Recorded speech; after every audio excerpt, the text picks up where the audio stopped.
Since it's raining outside every day lately, I thought I'd bring inside and show you some of the tools that I'm going to use to do this timber frame project. And these tools really aren't the story, it's acquiring the tools and the appreciation for these old tools that truly is the story. I knew I was going to build a timber frame, and I didn't really have the tools to do it. And so a year or so ago, year and a half ago, I started really looking and acquiring the tools I needed, getting ready for it, restoring them, making sure that they were good to go. And so I thought I'd show you a few of them. Some of them are old, some of them are auction finds, some of them are online finds,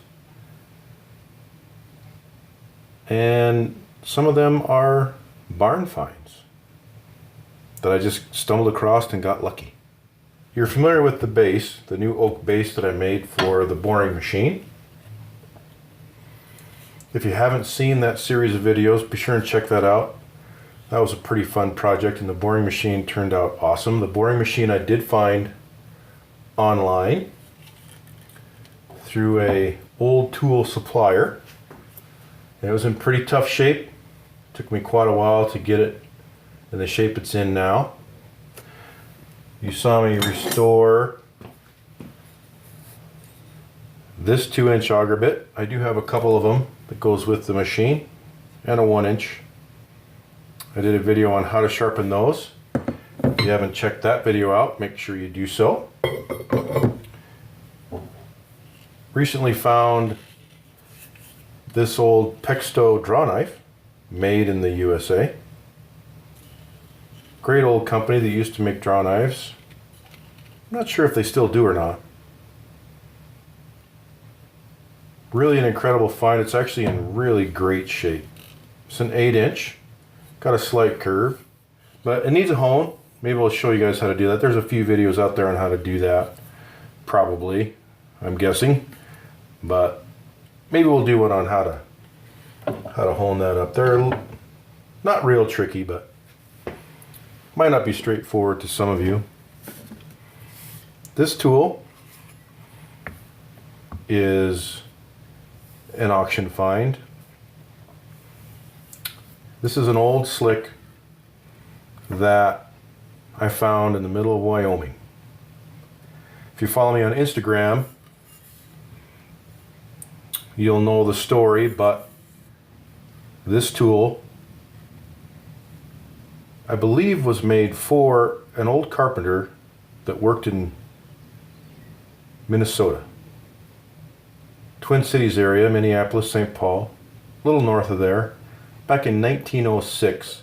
All over this slick, in random areas, is stamped in J.P. Lonnie, and it's kind of hard to read. It's actually even on the handle. So I did a little research on J.P. Lonnie and thinking maybe he was a blacksmith. It didn't really look like a touch mark because it's his whole name. Come to find out that J.P. Lonnie was a carpenter. And I believe that this slick was made for him. And he either stamped his name in it so nobody would steal it, or maybe the blacksmith. I find it hard to believe that a blacksmith would stamp it in there that many times, random like that. I think that carpenter probably did it. Or, you know, maybe J.P. Lonnie made it himself. I guess you never know. The point is it's a beautiful old tool. I'm sure it's got a history. Man, if this thing could talk, it'd be awesome. Hand forged. Truly an amazing find, and I'm blessed to own it.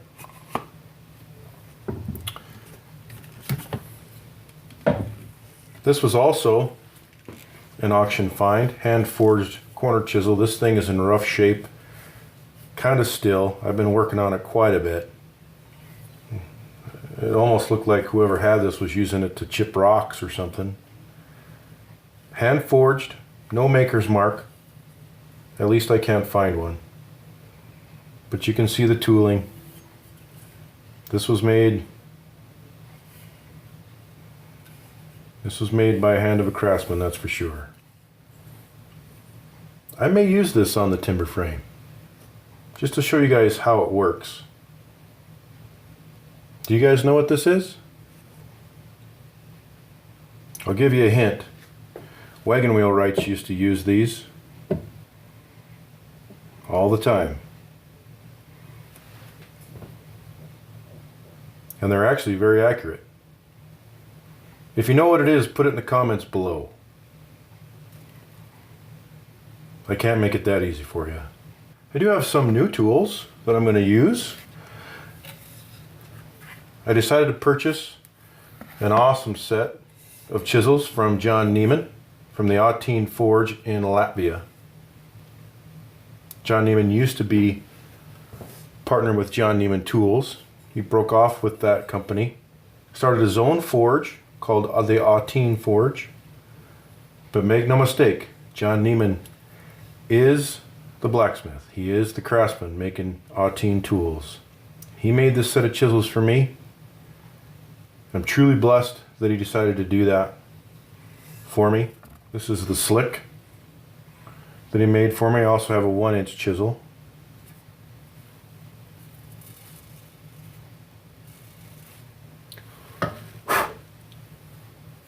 She's sharp, boy. Razor sharp. Did a great job on these for me. Proud to own these. These will be getting a lot of use on the timber frame project. That is for sure. So go out and find some on your own. Search a little bit. Do a little research. See if you can't find some of these old tools. They truly do have a history. And man, I wish they could talk. You can see those beams sitting behind me. And I showed you the mud hole of my site a second ago. And as you can see, it's raining again.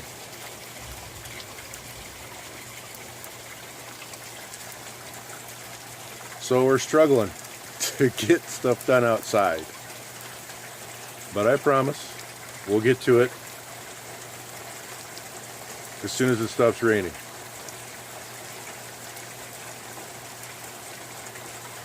You know, in about a month, we're going to be doing a rain dance because we're going to need rain, believe it or not.